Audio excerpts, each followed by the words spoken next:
Well, it's been a while. 48 hours later, finally finished this. I wanted to review it finished. Yeah. Was it good? Yes, it is good. Is it strategy game of the year so far? I'd say yes. Story wise, it takes about 15 hours for the game story to get good. It goes like this.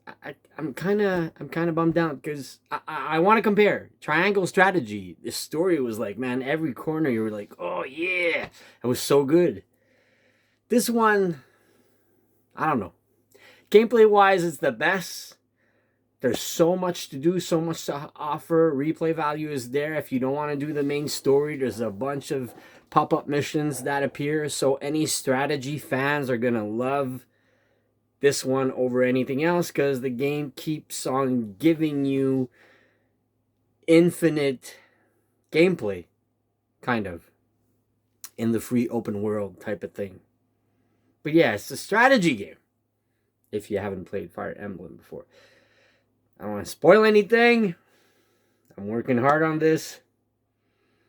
Yeah, so engage because you are casting the powers into rings on your fingers from previous heroes of all the other Fire Emblems. You have a total of 12 heroes. Spoiler free, 12 heroes. All right. So, yeah, 12 heroes. Which you can upgrade and you can bond with the ring and you have a bunch of conversation like good old Fire Emblem games. You can skip those, but for you, I recorded all of those and it's all there. I didn't skip nothing. You actually watch all of them? Not really. Kind of. Anyways, the bonding part is very exquisite, very fun. I want to add, there's a bunch of other activities you can do in this main hub you have. You got fishing, you can go wyvern flying, which is basically flying FPS. Eventually, all the activities unlocked. The whole adoption animals thing, I'm just gonna not spoil it for you, but adopt all the dogs. Just dogs. Because the dogs, once you put them down in your adoption center, once they're outside, they're gonna generate you iron lingots and all the pieces you need to upgrade your weapons. So just adopt all the dogs. It's a it's a new nuisance. Like I didn't get that part, but actually when I figured out that the dogs were giving the best stuff out, so I only adopted dogs. You'll get it when you play it. The other thing I hated is the loading time in between the training ground and going back to the rings. Because with the rings, you can wash the rings and have a better bond with your character inside the ring. With the character you want to upgrade, because you have cavaliers, you have lance users, you have axe users, like characters that use axe, swords, and so forth and so on. Magical, bow and arrow. Arts is basically fighting.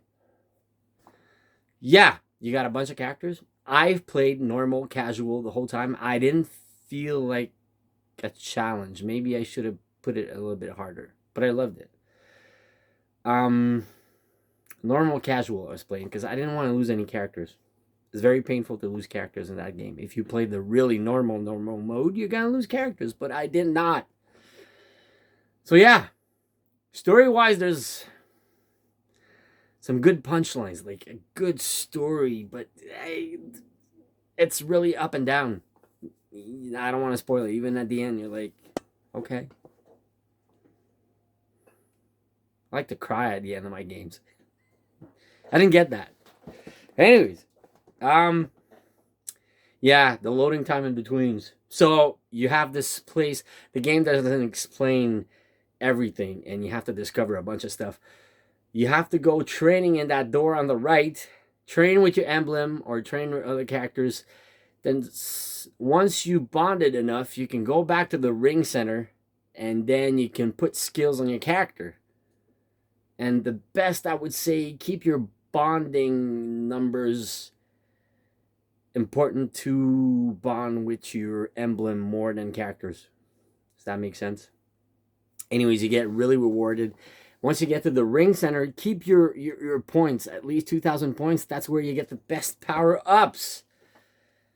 And then the game is just beautiful and fine. Voice acting is actually good. The main character I really liked. I was checking online who was voicing her, and she was actually really good. Yeah, kind of bummed out. I really wanted some more characters, more emblems, more than just 12 emblems. But yeah, a bunch of stuff. Actually, the whole franchise gets explained in this game from the past. I don't know how many years. The first one was in 1990. But I'm tired. What am I saying? I can't wait. I wanted to play some Dead Space remastered or remake last weekend. Now I'm free to play. I really wanted to finish this. And I've completed it. Like I said, 48 hours. For sure, it's a must-buy, must-own for any strategy fans. Yeah.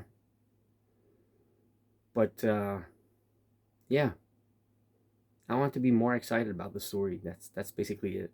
But gameplay-wise, you get rewarded. So it's worth it. There's hours and hours of gameplay.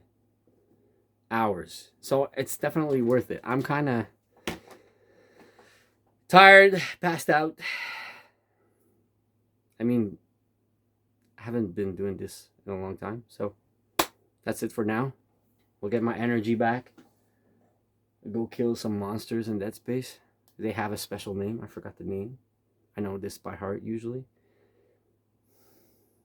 Oh man, I really need to go play some Dead Space. It's gonna put some joy back in my life. Because it's freezing down here. It's boring. And I'm glad I got video games to keep me happy, I guess. So have a great weekend. It's Saturday night. We're gonna go play some Dead Space. I wish I could say some more, but 48 hours after this game, I need to play something else. But it's super good. Super good. I wouldn't mind going back. Actually, after you finish the game, you have a New Game Plus type of thing. So I might go back later on. So, like I said, hit that thumbs up. Send some love.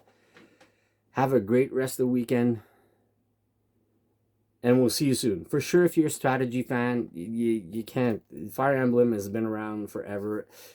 The thing that really enlightened me about this game is you want to go back and play the older ones. You want to go back and replay the whole series. Because you're replaying with all the heroes from the past. And you want to know their stories and everything. Because you have kind of tiny bits of stories. There's some Fire Emblems I don't remember finishing, and I have to go back. And I really want to go back to the 3DS days and replay Awakening and some other good ones like that. The one on the GameCube too. I want to go back to that. And I really want to play my the Shadow Dragon and the Blade of the Light. That's like the first one ever, I think. Might be crazy, but I have it on Nintendo Switch. I really want to go back and replay them all. Like, this game makes you feels like you have to go back and you want to know the whole history. That's the good part also. So anyways, enough of me talking. See you soon.